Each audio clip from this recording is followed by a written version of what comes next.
Hey everyone, Greg Flammang here. Wanted to give a quick update on the Riley Leonard situation as reported by Pete Nakos over at On3 Sports. He reports that Riley Leonard injured his posterior labrum on his non-throwing shoulder in Saturday's loss against Northern Illinois. Multiple sources tell On3 Sports. Sources tell On3 Leonard is expected to play at Purdue. Just wanted to give quick thoughts on that.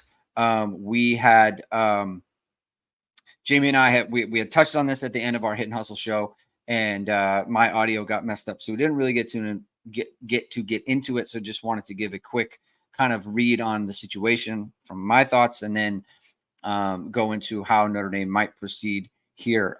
It's important to point out that Marcus Freeman at his press conference indicated that Riley Leonard would be practicing. He would be the starter. It was reported by him or reported by Pete Nakos that Riley Leonard was expected to play on Saturday. So it appears that Notre Dame is moving forward with him as their starting quarterback. Of course, he is also not listed on the injury report. So as reported by our own Matt Freeman at irishsportsdaily.com. So if he's not listed on the injury report and there is, in fact, an injury there, allegedly, as reported by Pete Nakos, then Notre Dame obviously is reluctant to share information on that situation. They're obviously, if they're making a change at quarterback, that they're not going to be forthcoming about that either, as that would be a pretty big advantage for Purdue to know ahead of time that there was going to be a change at quarterback.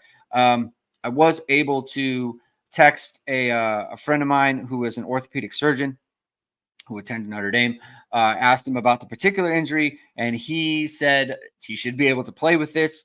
It's his non-throwing shoulder, so it's something that he would be able to, he could take a cortisone shot or some sort of shot that would numb the pain that would allow him to play. I asked specifically, would you run your quarterback with an injury of this situation if he was a running quarterback? And he said you could do it, right? It's not something that should be limiting that way. So obviously there is an injury there, the severity of which we don't know. It could be, I don't want to say severe, but it could be a situation where it's just a minor injury that gets better over time, that he can just play through for the rest of the season. But there is something there. And I think everyone kind of knew that. Watching the game, obviously he was favoring his shoulder. He played the way he played. I don't want to speculate on how much the shoulder affected his performance in any kind of way. I don't want to go on and do that. As for how Notre Dame should proceed here, it's hard to say because we haven't seen Steve Angeli in practice. We haven't seen how he can, how he has performed recently in this offense, how Mark Denbrock feels about him. We don't know that, right? So it's hard to speculate on something that I myself haven't seen, the media hasn't seen. We know he's performed in the past, but frankly, Riley Leonard's performed in the past, right? He's performed much better than he has this season.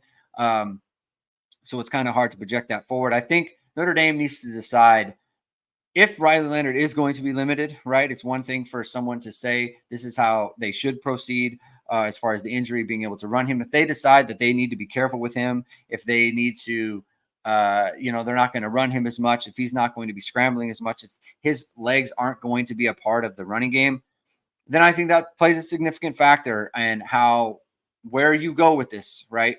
Notre Dame needs to pass the ball better, right? They have not passed the ball well in either of the first two games. Riley Leonard has been inaccurate. He's made poor decisions. He hasn't had a very good feel in the pocket. He hasn't been very comfortable in the pocket. Marcus Freeman said yesterday that he needs to be able to trust his team. He needs to be able to trust the offensive line to protect him and step up into the pocket at times. Notre Dame's passing game has been inefficient so far this year.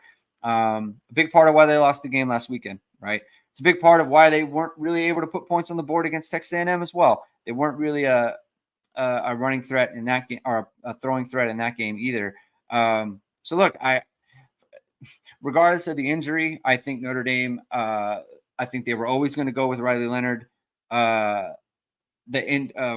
Without information on the injury, I think this adds a wrinkle to the situation.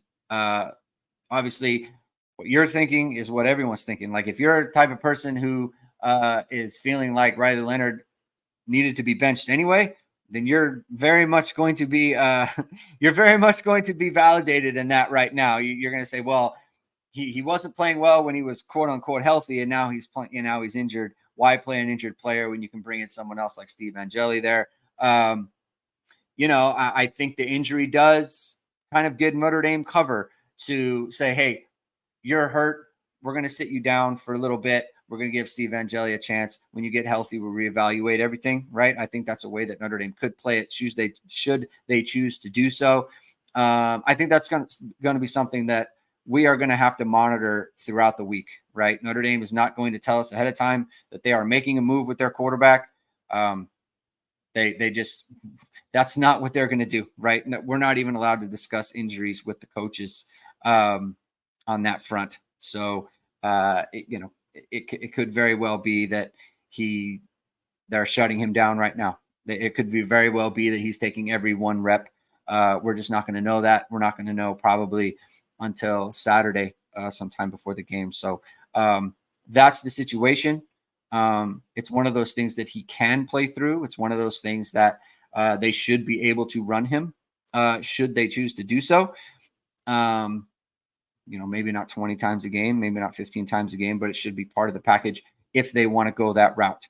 Notre Dame coaches have to decide whether or not that's the best path forward, whether or not having a better passer in the offense is going to unlock the offense, because they haven't thrown a touchdown pass yet this season. One of only a few teams, and you brought in Mike Denbrock to throw touchdown passes. So that's the situation there. Wanted to give our quick thoughts on that. Thank you for viewing this video. If you like what you hear here and you want to see more of our stuff, please hit the like button. Please hit subscribe. Please hit the notification bell so whenever it is we are going live. Links to this podcast are in the description below. And I should mention, this show is always brought to you by ESQ Clothing. They have restocked their bamboo dress shirts online.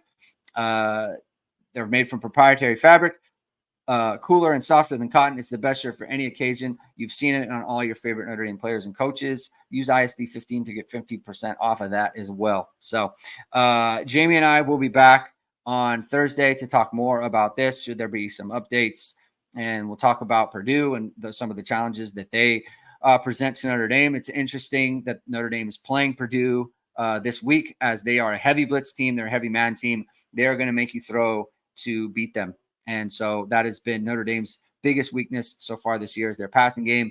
So it might be a good idea for Notre Dame to go with the better pure passer of the two quarterbacks, especially when one is injured. So we're going to have to keep track of that. So thank you everyone for tuning into this video. We'll talk to you soon. Keep hitting and hustling.